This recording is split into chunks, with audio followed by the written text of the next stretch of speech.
Welcome to house of Aadya. இன்னைக்கு நம்ம பார்க்க போற ரெசிபி ஒரு எக்ஸலண்டான ஒரு ஜாம். எதை வச்சு செய்ய போறோம்னு பார்த்தீங்கன்னா இந்த நெல்லிக்காய் வச்சு செய்ய போறோம். நெல்லிக்காயில கலர்ஸ் இல்லாம ப்ரிசர்வேட்டிவ் இல்லாம வீட்லயே நீங்க குழந்தைகளுக்கு செஞ்சு கொடுக்கலாம். ஃப்ரிட்ஜ்ல வச்சு நீங்க எத்தனை நாள் வேணாலும் யூஸ் பண்ணலாம். அந்த ஜாம் எப்படி செய்யலாங்கிறத இப்போ பார்க்கலாம் வாங்க. இந்த நெல்லிக்காய் ஜாம் செய்யறதுக்கு நான் 300 கிராம் பெரிய நெல்லிக்காய் எடுத்திருக்கேன். நல்லா அடிப்படாமல் ஃப்ரெஷ்ஷாக இருக்கிற நெல்லிக்காய் வாங்கிக்கோங்க. நல்லா கழுவி எடுத்துருங்க. அழுக்கெல்லாம் எடுத்ததுக்கப்புறமா இதை நம்ம ஆவியில் வேக வைக்க போகிறோம். ஒரு இட்லி பாத்திரத்தில் தண்ணி ஊற்றிக்கலாம். ஊற்றிட்டு இட்லி பிளேட் இல்லைன்னா ஸ்டீமர் இதில் நம்ம கரெக்டாக ஒரு 7லேருந்து 8 நிமிஷம் ஆவியில் வேக வச்சு எடுத்துருங்க. நெல்லிக்காய் ரெடி ஆயிரும். தண்ணியில் ஊற்றி வேக வச்சோன்னா கலர் மாறிடும், அதோட டேஸ்ட்டு கூட தண்ணியில் போயிடும். ஸோ அந்த துவர்ப்பு டேஸ்ட்டே நம்மளுக்கு ஜாமில் கிடைக்காது. ஸோ கரெக்டாக ஒரு 7 நிமிஷம் கழித்து பாருங்கள். கலர் லைட் எல்லோ கலரில் மாறி இருக்கணும். ரொம்ப கலர் பேலாகவும் இருக்கக்கூடாது. ஸோ அதனால் 7 நிமிஷம் வச்சிங்கன்னா கரெக்டாக இருக்கும். நல்லா நறுக்கு நறுக்குன்னு வெந்திருக்கணும். அப்புறம் அதுவே தானாக மலர்ந்து வந்துடும். உள்ளே இருக்க விதையை நம்ம எடுத்துடலாம். இதோட துவர்ப்பு டேஸ்ட் அப்படியே நம்மளுக்கு ஜாமுக்கு கிடைக்கணும்னா இந்த மாதிரி ஆவியில் வேக வச்சு பிரிச்சுக்கலாம். இப்போ பாருங்கள், ஈஸியாக ஓப்பன் ஆகி வருதா? இந்த மாதிரி நல்லா பிரித்து எடுத்துருங்க.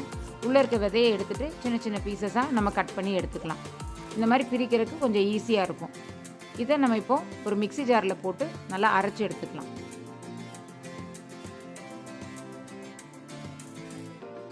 இது கூட கொஞ்சோண்டு தண்ணி, ஒரு 1 to 2 டேபிள் ஸ்பூன் அளவு தண்ணி ஊற்றுனீங்கன்னா போதும்.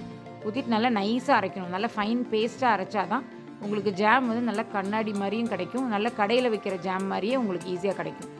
அதே மாதிரி ரொம்ப கெட்டியாகவும் இருக்கணும். நல்ல தண்ணி ஆயிடக்கூடாது. பாருங்கள், இந்த மாதிரி விழுகிற அளவு கன்சிஸ்டன்சி இருந்தால் கரெக்டாக இருக்கும். இப்போ ஒரு அடிகனமான பாத்திரத்தை நான் அடுப்பில் வச்சுருக்கேன். வச்சுட்டு இந்த அரைச்ச பேஸ்ட்டை ஃபஸ்ட்டு நம்ம இதில் போட்டுக்கலாம். இந்த நெல்லிக்காய் நல்லா இந்த மாதிரி கலர் மாறாமல் அரைச்சோன்னா ஜாமோட கலரும் உங்களுக்கு ரொம்ப நல்லாயிருக்கும். இது கூட நான் இப்போ அடுத்த பொருள் என்ன சேர்த்துறோன்னா 450 கிராம் சர்க்கரை, 300 கிராம் பெரிய நெல்லிக்காய்க்கு 450 கிராம் ஒயிட் சுகர் நான் சேர்த்துருக்கேன். இதை நல்லா ஃபஸ்ட்டு நம்ம கிளறி விட்டுக்கலாம். நார்மலாக சர்க்கரை சேர்த்தோன்னாலே அது கொஞ்சம் நேராக உங்களுக்கு இலக்கம் கொடுத்துரும். நல்லா லிக்விடாக மாறிடும். சர்க்கரை அப்புறம் வேக வேக அது இறுகி வரும். ஸோ அப்படியே நம்மளுக்கு ஜாம் ஈஸியாக கிடச்சிரும்.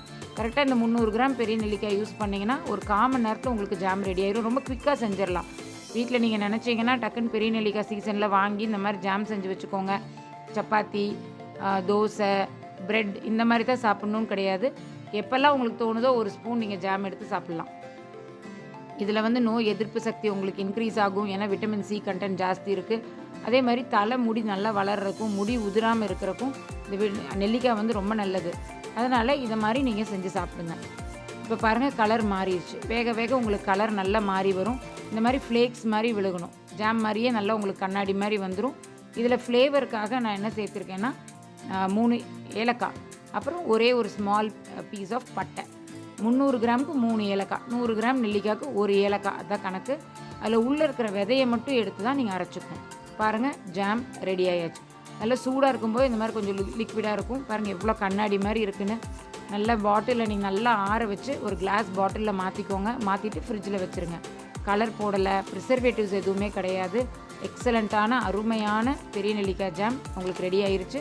இதில் நான் நாட்டு சக்கரை வேணும்னாலும் நீங்கள் போட்டுக்கோங்க. கலர் உங்களுக்கு நல்ல ஒரு லேகியம் மாதிரியும் கிடைக்கும். காலையில் நேரம் நீங்கள் ஒவ்வொரு ஸ்பூன் இந்த பெரிய நெல்லிக்காய் ஜாமை சாப்பிட்டுட்டு வாங்க. நல்லா கண்டிப்பாக உங்களுக்கு நோய் எதிர்ப்பு சக்திக்கு ரொம்ப ஹெல்ப்ஃபுல்லாக இருக்கும். நீங்கள் வீட்டில் இருக்கவங்களுக்கு எல்லாத்துக்குமே இதை செஞ்சு கொடுத்து என்ஜாய் பண்ணுங்கள். எப்படி வந்துச்சுன்னு எனக்கு கமெண்ட் செக்ஷனில் சொல்லுங்கள். தேங்க்யூ.